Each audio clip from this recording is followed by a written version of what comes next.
Hello and welcome to Brick King. Today I'll be reviewing the 2008 Indiana Jones set Race for the Lost Treasure.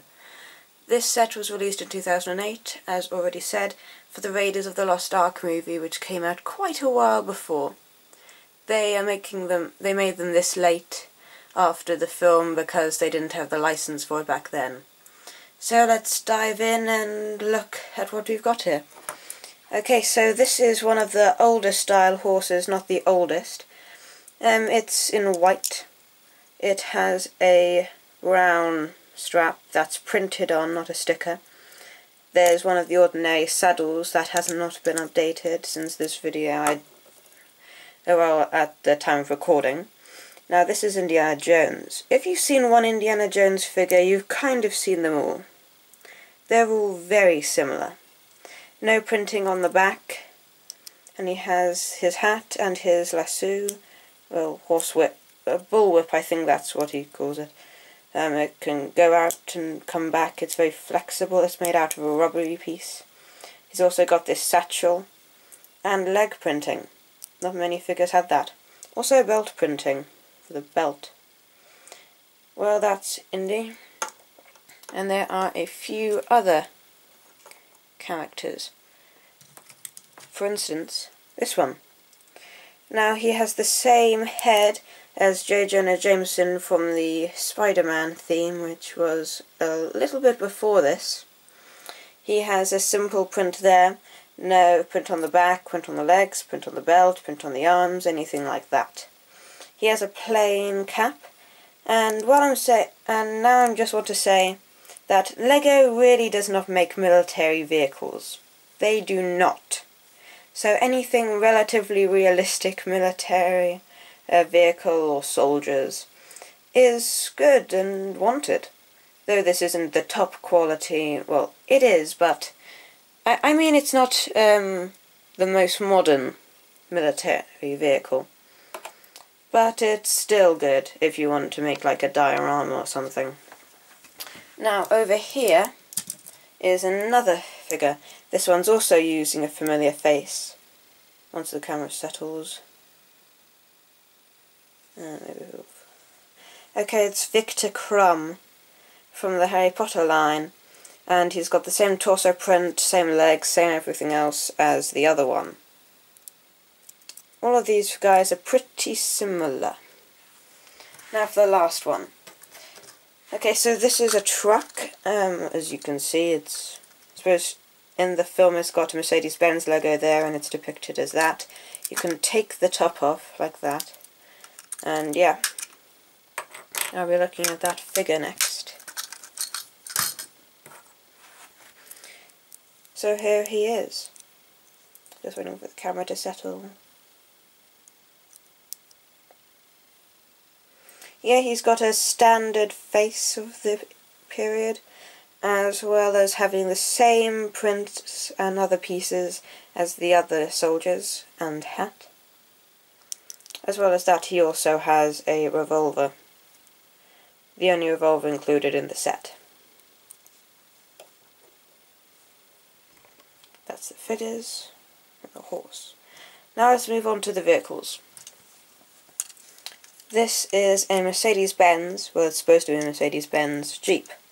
These supposed to be, I think these look like side view mirrors, like those, but for some reason they have you putting a gun in them, like a gun holster, or holder, and I find it quite strange.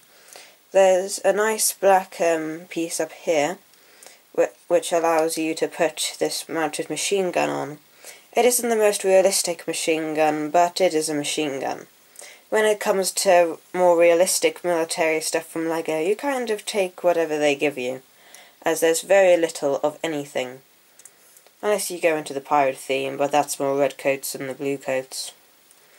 So yeah, it has a windscreen, a steering wheel, a room for one figure to sit there, and one or maybe you could fit two figures up here.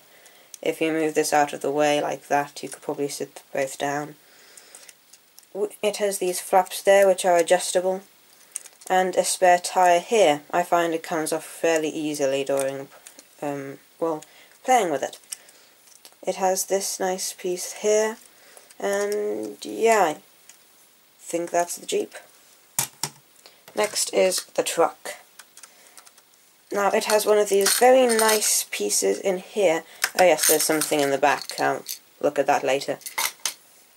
Okay, so now it has one of these very nice pieces which allow two figures to sit side by side. It has the steering wheel, same as the one in the Jeep. And yeah, that's the driver's place. Here it has some windscreens, so they can see. And you can put the roof back on like that. It's got a great piece here, which is quite nice. It's one of those window frames and has the Mercedes-Benz logo on it. It has these lights and a bar piece here, and some lever pieces here. It's got some more adjustable flaps, some of these, and now this is paper. It's very nice, and you see, I have the Indiana Jones camp set from the Kingdom of the Crystal Skull. It also has a paper tent, but in my experience, it never goes straight. All of the pictures I see of it online are very straight and pristine, while it just isn't. It's very annoying. But this one really is straight and pristine. You see, it's held in place with these Technic pinholes. So you just lower these and you can take it off. It's plain fabric with some holes. That also gives you a better view of the inside. No real detail inside, though you can put quite a few minifigures in there if you have them. To put it back on, you just have to line it up with this. Push them on. Once you do one side, the other side's much easier. You just have to line it up. And because of that piece back here, it's very straight and actually looks like what it does. Very nice.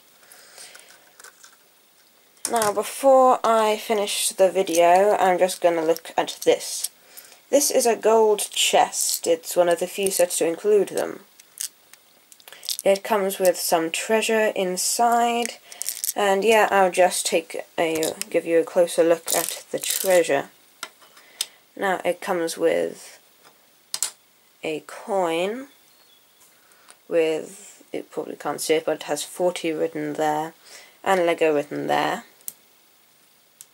Here it has 30 written on it and Lego written on the other side. Here you have Lego written on that side and 20 written there. Those are all the coins. It also has a pink crystal, 2 blue, and a green. So yes, that is my review of this wonderful set. So as always, like and subscribe, and watch my other videos, and I'll get back to you as soon as I can.